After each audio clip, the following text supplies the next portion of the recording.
Começa agora o programa Diálogos URGS, a Universidade em Pauta. Apresentação, jornalista André Grassi.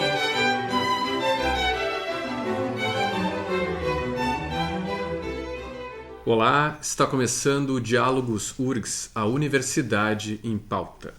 Este programa é uma experiência multiplataforma da Rádio da Universidade e da URGS TV. Nós vamos ao ar toda terça-feira às 11 da manhã pelos 1080 AM e pelo website da rádio, radio.urgs.br.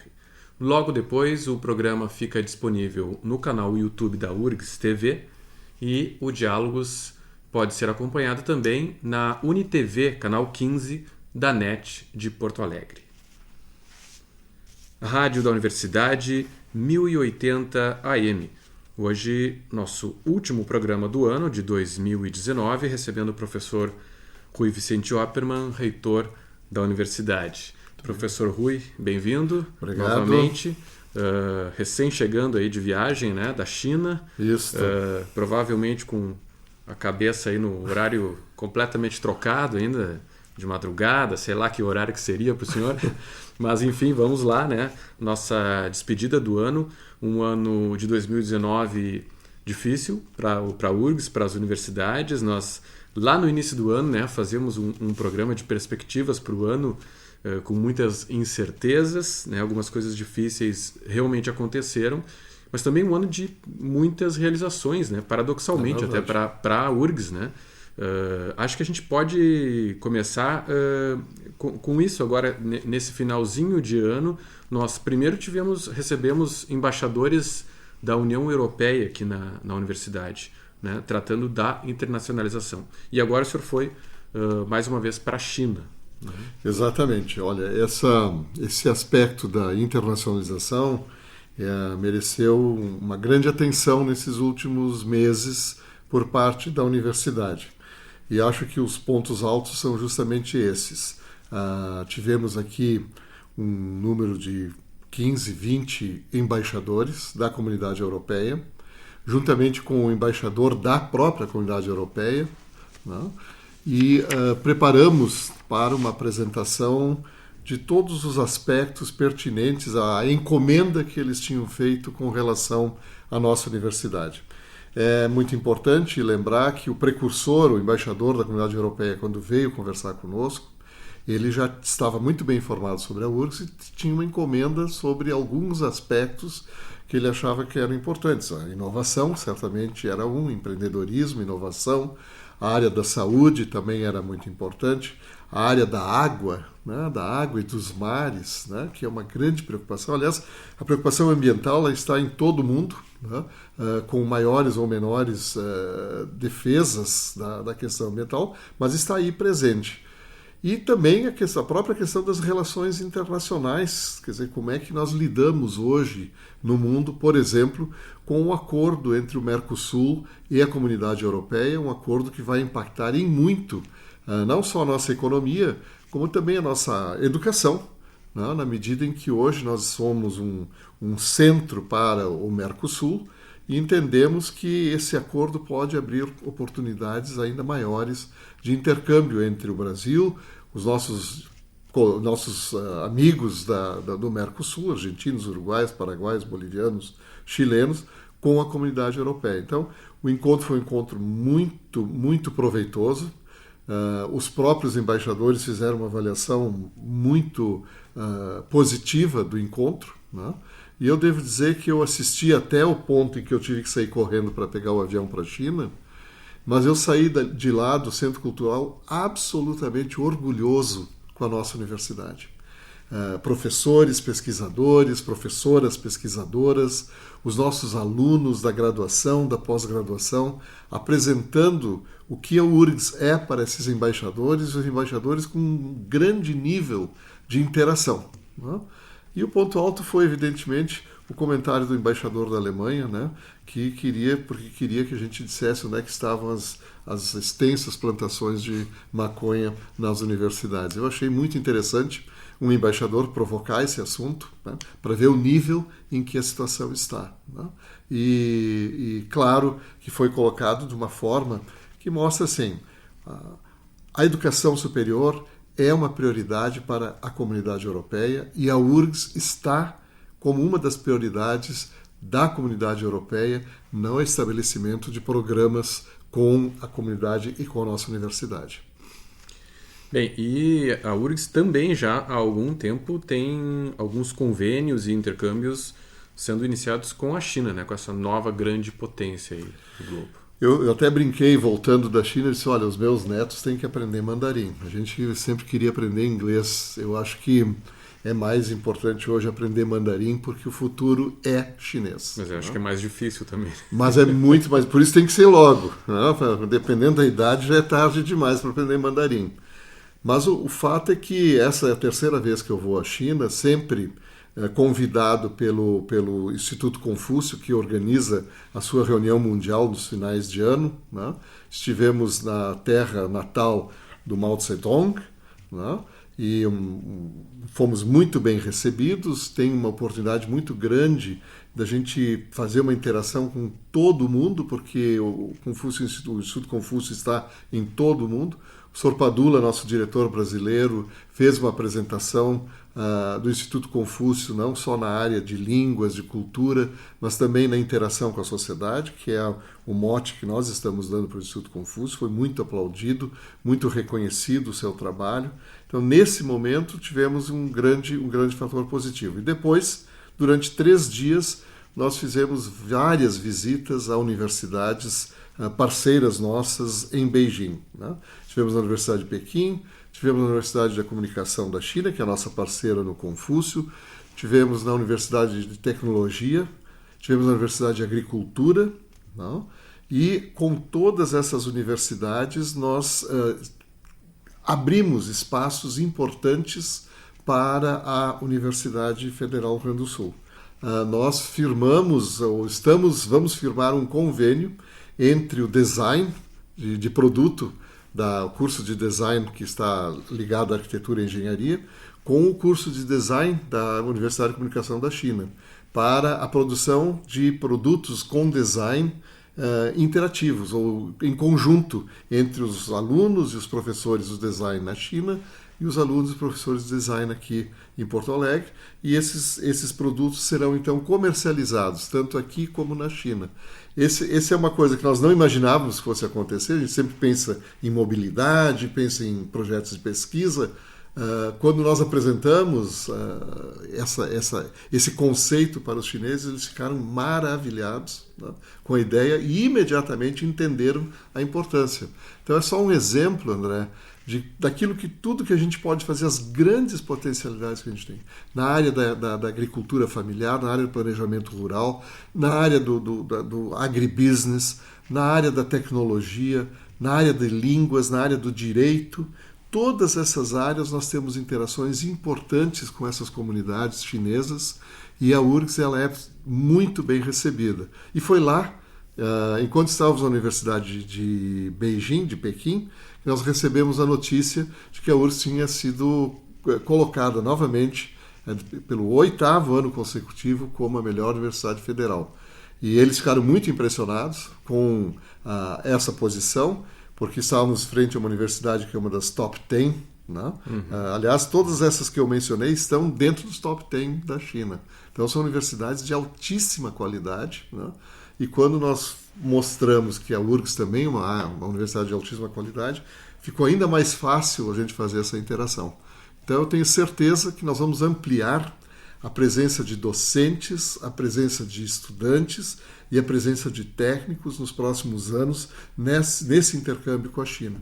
Teremos a visita do reitor da Universidade de Tecnologia, agora em abril, que vem exatamente, especialmente visitar a URGS para poder aproximar ainda mais com os nossos professores e pesquisadores aqui da nossa universidade. A gente listou aqui, antes do programa, alguns acontecimentos e realizações da universidade durante o ano, né? Algumas que, na verdade, a gente sempre tem, né? O Salão URGS, o URGS Portas Abertas. Não por isso seria menos importante ter tido esse ano, né? A participação na Feira do Livro, em campanhas, né? Como o Setembro Amarelo, etc. E algumas que aconteceram justamente em 2019, né? O Tua URGS foi uma delas, né? Que é essa central de atendimento ao aluno, né? Que começou as suas atividades. E também a Loja Solidária e também a Livraria Solidária, que agora está acontecendo, né? Começou agora no fim do ano, e a Loja Solidária. Eu acho que tudo isso dentro do ano que foi os 85 anos, né? E não vamos esquecer o Escritório de Sustentabilidade. Sim. Porque esse escritório ele é estratégico para nós, na medida em que os governos brasileiros nunca compraram a ideia dos Objetivos de Desenvolvimento Sustentável. Mas nós temos essa como estratégia nossa de desenvolvimento. E a maioria dos países tem priorizado os objetivos de desenvolvimento sustentável no financiamento de pesquisas, inclusive a própria China, né? Então, quando nós mostramos um escritório de sustentabilidade dentro da universidade, isso é uma reafirmação do nosso compromisso com a sustentabilidade, com os objetivos de desenvolvimento sustentável. Então, acho que esse é um aspecto importante, começa esse ano, mas ele vai se propagar e vai trazer muitos benefícios por conta exatamente desse reconhecimento que nós somos uma universidade, talvez a única federal do país, que tem um escritório de sustentabilidade. Mas, André, eu acho que todos esses feitos, essas coisas que acontecem, né? As que sempre acontecem, as que acontecem por conta, inclusive dos 85 anos, elas explicam um pouco esses 8 anos consecutivos de colocação da universidade. Tu falaste em paradoxo, e na verdade essa colocação ela não está relacionada à questão orçamentária, nitidamente, porque a questão orçamentária a gente vive na penúria. A questão de capital, por exemplo, está reduzida a quase nada. O custeio, nós tivemos que fazer esforços enormes para poder conseguir colocar dentro do que nós estávamos recebendo a conta-gotas do governo. E, ao mesmo tempo, nós estamos mantendo a qualidade, a excelência avaliada pelo próprio MEC. Ora, isso só pode se dar por força da comunidade, de como a comunidade da URGS, professores, técnicos e estudantes trabalham. E isso não é apenas uma frase de efeito do reitor. Isso é uma constatação, né? A URGS ela é grande, ela é de excelência, ela é de qualidade pelo que a comunidade faz. E aqui está um pequeno exemplo de tudo que a gente faz num ano, apesar da restrição orçamentária, apesar dos ataques do governo para com as universidades. Então, uma universidade que aos 85 anos é capaz de se manter por 8 anos consecutivos como a melhor universidade federal, só pode fazer isso pelo trabalho da sua comunidade. E isso eu quero festejar, esse é o último programa, festejar com a comunidade, que é dela esse mérito, né? É uma alegria imensa, é um orgulho imenso, mas é também uma demonstração de que aquele nosso dia a dia, que cada um que está lá na sua disciplina, no seu laboratório, na sua sala de aula, está lá dando aula, está lá fazendo pesquisa, fazendo extensão, que isso constrói no seu conjunto essa bela universidade que nós temos. Tem dois aspectos relativos agora à época que a gente está entrando de verão, que muitos saem de férias, mas a universidade segue com boa parte das suas atividades, né? E um é que o nosso vestibular recém terminou, em vez de a gente, como seria o normal, a gente estaria se preparando para o período das provas, né? Tivemos agora recém a publicação do listão. Claro que, lembrando que os aprovados ainda têm muitas etapas pela frente, não podem deixar passar os prazos, né, de entrega dos documentos. Mas a gente teve, então, o vestibular, essa experiência, né, já foi parcialmente concluída com o listão, essa nova experiência do vestibular. E temos agora no verão, de novo, como tivemos em 2019, em 2020 teremos de novo esse período de economia de energia tão necessário, né? Perfeito. E não só pela escassez de recursos, mas até relacionando com essa questão da sustentabilidade da universidade. Exatamente. Então teremos o horário de verão da URGS com um funcionamento reduzido também, né? Com relação ao vestibular, eu queria fazer 3 comentários. Não? Já fizemos anteriormente uma avaliação bem sucedida da iniciativa, mas um aspecto que nós ainda não tínhamos e que agora temos é que até mesmo o pessoal, nossos colegas que corrigem as redações, adoraram esse momento do vestibular. Porque antes ficavam lá uma semana inteira fazendo correção, agora foram 2 finais de semana, e a professora Jane me conta que eles mesmos relataram que estavam muito satisfeitos, porque agora está terminado, o vestibular terminou, todo mundo está sem o compromisso, senão fica aquela coisa depois do ano novo, ainda tem que fazer tudo, e mais a correção da prova e tudo mais. Então isso também é um aspecto interessante. O segundo comentário que eu quero fazer é com relação à questão dos classificados. Né? Nós estamos passando por uma greve dos professores no ensino básico, né? Uma greve muito difícil, muito longa, e isso faz com que os cursos, o encerramento do 3º ano, vai entrar janeiro, fevereiro adentro. Né? Então, os classificados, eles têm 2 etapas importantíssimas nesse momento. Até o dia 23, eles têm que trazer um atestado de matrícula no 3º ano. Isso nós entramos em contato com o secretário de Educação do Estado. Se você não conseguir na sua escola, a própria Secretaria Estadual pode dar esse atestado. O importante é que sem o atestado a pessoa não se matricula. Então nós precisamos que quem se classificou tenha até o dia 23 o atestado de matrícula. Sim, e isso não pode esperar o final da greve. Isso não, tem que ser feito agora. E não precisa esperar o final da greve. Exato. A secretaria da escola ou a própria secretaria estadual pode dar esse atestado, que é um atestado, não é um atestado de conclusão, claro. É só o atestado que está matriculado. E aí, no final do curso, no final do 3º ano, estando aprovado, tem que produzir o atestado de conclusão, que também deve ser anexado. Né? Nós não vamos parar de fazer análise dos documentos dessas pessoas que ainda não apresentaram o atestado de conclusão. É evidente, porque vai só faltar isso para eles poderem garantir a sua matrícula. Mas é muito importante, então, que os nossos classificados se cuidem para não perder a sua vaga tão duramente conquistada por conta dessa questão. E a terceira que eu acho que é importante nesse aspecto vestibular, em novembro, dezembro, e agora o horário de verão, é exatamente isso que tu colocas, que eu acho que é fundamental. O horário de verão é um horário que dá uma economia de energia elétrica muito grande para a universidade. Com o que nós economizamos no horário de verão, nós podemos pagar praticamente 1 mês de energia elétrica dos 12 meses que nós temos que pagar. Isso, nessas alturas, é muito, muito bom. E acho também que é um momento assim, em que a própria comunidade entende que janeiro e fevereiro, a partir do final do ano letivo, a universidade realmente fica mais devagar. Né?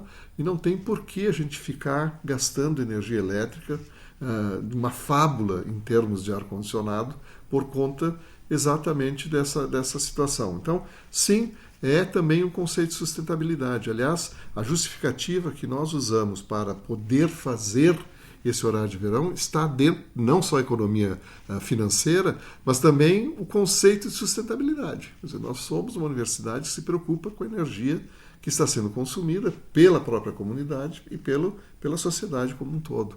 Então, acho que nós acertamos tanto em levar o vestibular, como também agora fazer o horário de verão. E agora só nos resta cumprir a outra promessa, que é muito importante, que a gente possa incluir o maior número de alunos classificados como matriculados antes do início do período letivo. E tudo isso nós fizemos foi para que os alunos pudessem apresentar sua documentação e efetivamente serem matriculados antes de começar o ano letivo. Muito bem. Começamos 2019 falando em possíveis restrições orçamentárias. De fato, tivemos contingenciamento, tivemos aí discussão do Futurice, tivemos essas realizações todas aí. Qual é a perspectiva para a gente entrar em 2020, professor Rui?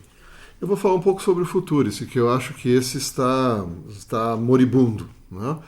Para teres uma ideia, o próprio governo ainda não enviou o projeto para o Congresso, não vai mais enviar a essas alturas do ano. Porque mesmo internamente no governo eles não conseguiram se acertar. Então eu não me preocuparia mais com o Futurice, a não ser o fato que a gente já rejeitou o Futurice. o fato que nós agora temos um grupo de trabalho que está construindo uma proposta que nós entendemos seja essencial para a educação superior, que será apresentada junto com as outras propostas de outras universidades federais, via Andifes, para o Congresso Nacional, via sindicatos, enfim, não é uma proposta da URGS, é uma proposta aberta a quem quiser torná-la pública e defendê-la. Eu acho que isso é fundamental para nós no começo do ano. Nós vamos sim aproveitar a oportunidade para pedir autonomia.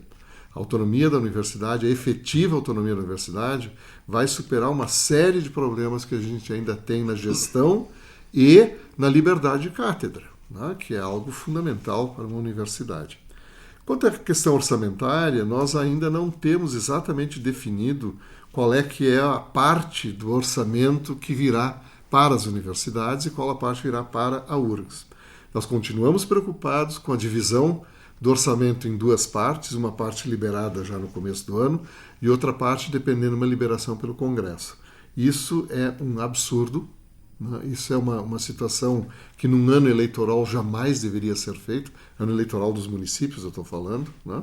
Porque evidentemente o Congresso se empodera e pode ou não fazer o que quiser com o orçamento. E nós esperamos que eles tenham a sensibilidade de liberar o orçamento. Mas o orçamento estará contingenciado dentro do Congresso. E isso é uma preocupação muito grande. A preocupação do custeio é sempre uma preocupação permanente.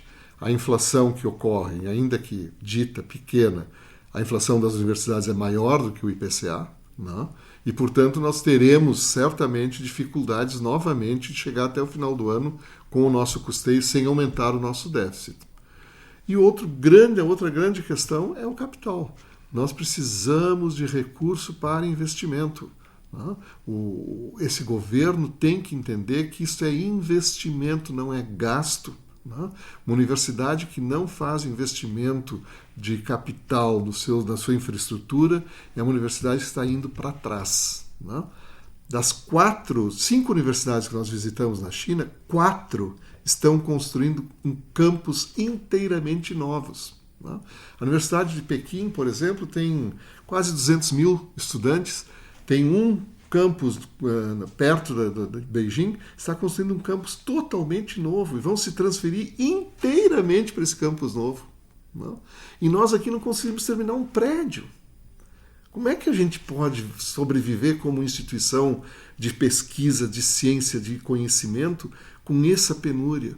Então, esse tipo de política tem que ser superada. Já que o governo não entende, o Congresso deve entender isso e deve priorizar o cuidado com o capital das nossas universidades. E é isso que nós vamos lutar. Além da autonomia, o financiamento de capital para a URGS, porque nós precisamos crescer, nós precisamos construir a biblioteca do Campus do Vale, nós precisamos construir aqui a Faculdade de Arquitetura, nós temos uma série de prédios que são fundamentais para a nossa universidade e nós precisamos do recurso para fazê-lo.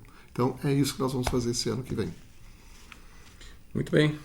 Professor Rui Vicente Oppermann, reitor da Universidade Federal do Rio Grande do Sul, muito obrigado pela participação aqui no último programa do ano. Professor. Mas eu não poderia deixar de encerrar esse programa sem desejar a todos, né, boas festas, agradecer a parceria de 2019, a solidariedade, a compreensão com as nossas dificuldades e, principalmente, desejar que 2020 seja um ano em que nós tenhamos essa capacidade de nos libertar, né, dessa tentação autoritária que nos assola e buscarmos manter a nossa universidade crescendo para o futuro, crescendo como ela sempre cresceu, como a melhor universidade federal do país há 8 anos. Feliz festas para todos. Muito obrigado. E em 2020 o público continua podendo fazer contato com o programa pelo e-mail dialogos@urgs.br.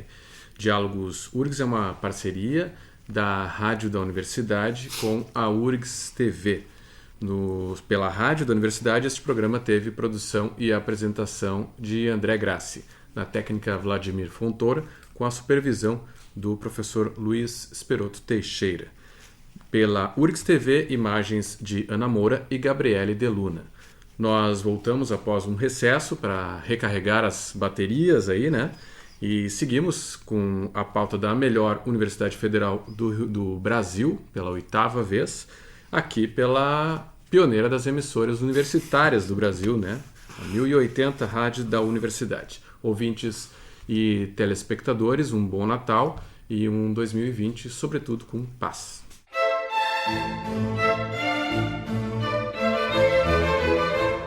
Diálogos URGS, a Universidade em Pauta.